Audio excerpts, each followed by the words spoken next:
Mesdames et messieurs, bonsoir et bienvenue dans l'invité de la rédaction. Il existe plus de 7000 maladies rares dans le monde. Une maladie est dite rare lorsqu'elle touche moins d'une personne sur 2000.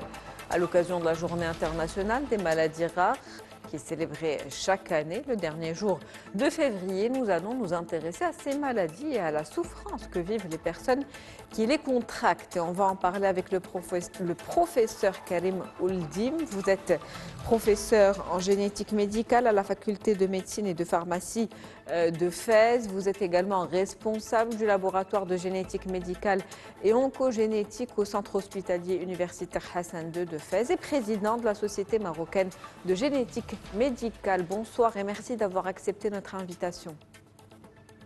Merci beaucoup. Bonsoir. Alors, merci pour l'invitation.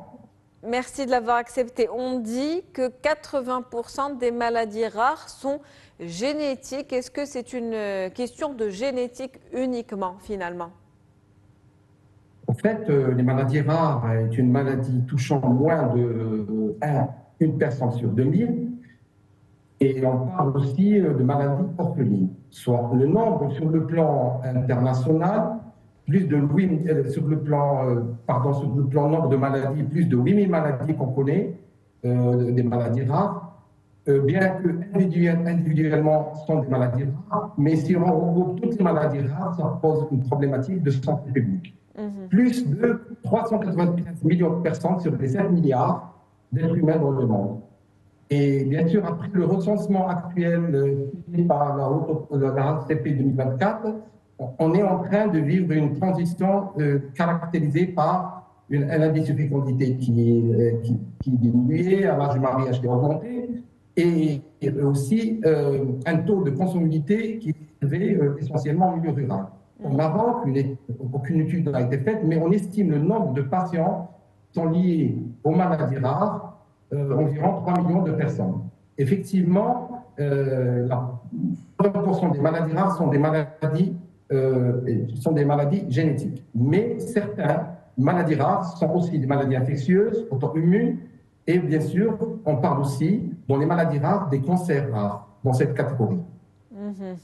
Donc 3 millions de Marocains aujourd'hui, en tout cas, ayant contracté ces maladies rares. Donc c'est une question de génétique, mais pas uniquement, si j'ai bien compris ce que vous dites. Ça peut être 80%, oui, 80% en rapport d'une maladie génétique, effectivement. À partir de quel âge peut-on identifier une maladie comme étant rare? Est-ce qu'il y a un âge par rapport à cela?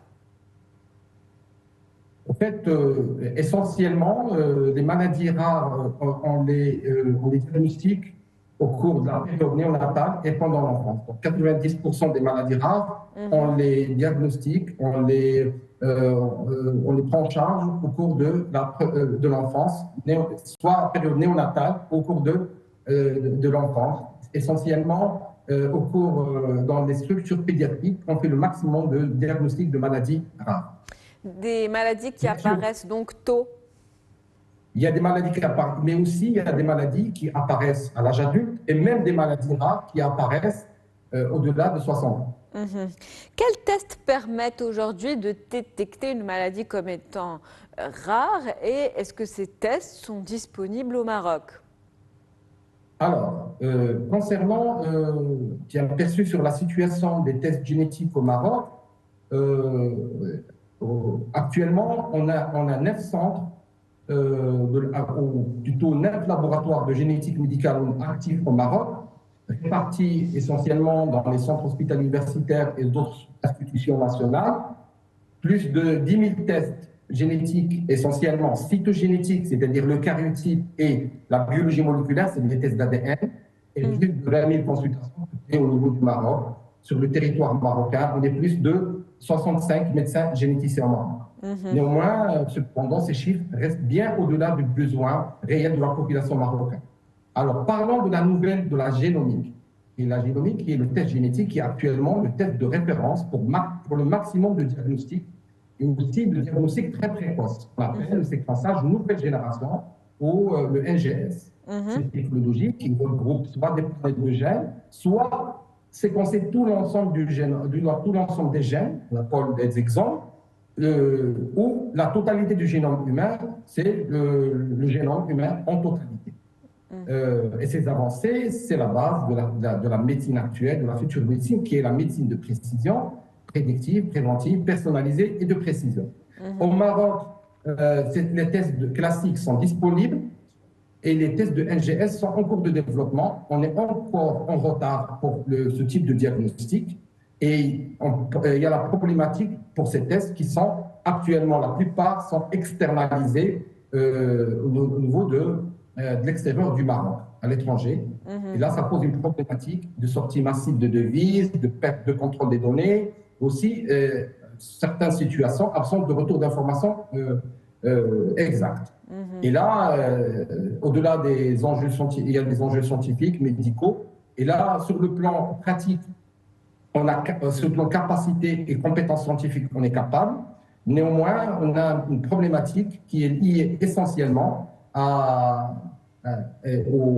l'absence d'une vision stratégique des maladies rares au Maroc. Le ministère a commencé une initiative de programme des maladies rares au niveau du Maroc et de création de centres de référence des maladies rares.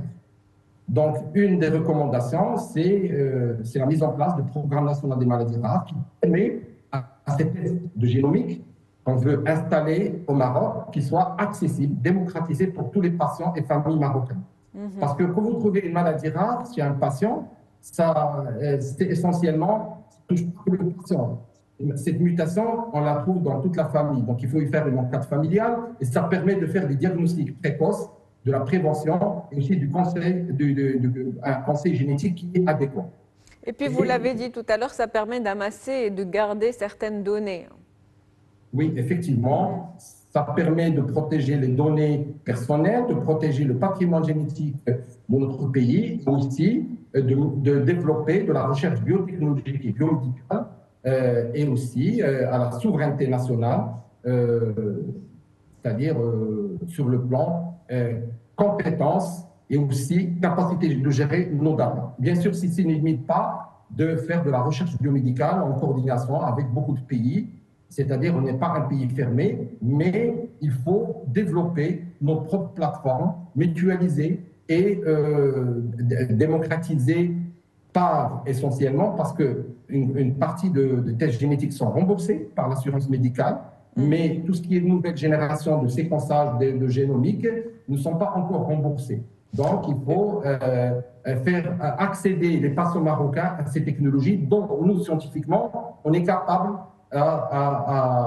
sur le plan scientifique et aussi compétences médicales, à donner des rapports dans ce sens. Sauf qu'il faut que le test soit accessible sur le plan réactif, accès au testing, etc., pour toute la population marocaine.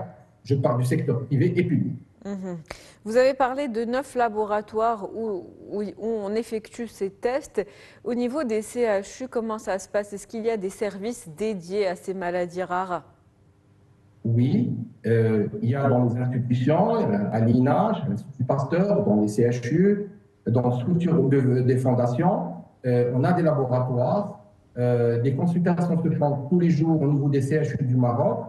Celui qui va ouvrir prochainement, c'est le laboratoire à Agadir, mais tous les CHU, qui sont anciens, ceux qui sont nouveaux, il y a l'accès à la consultation génétique, à la consultation d'oncogénétique au niveau des différents laboratoires. Bien sûr, il y a des laboratoires individualisés de génétique médicale et d'oncogénétique au niveau des différents CHU du Maroc.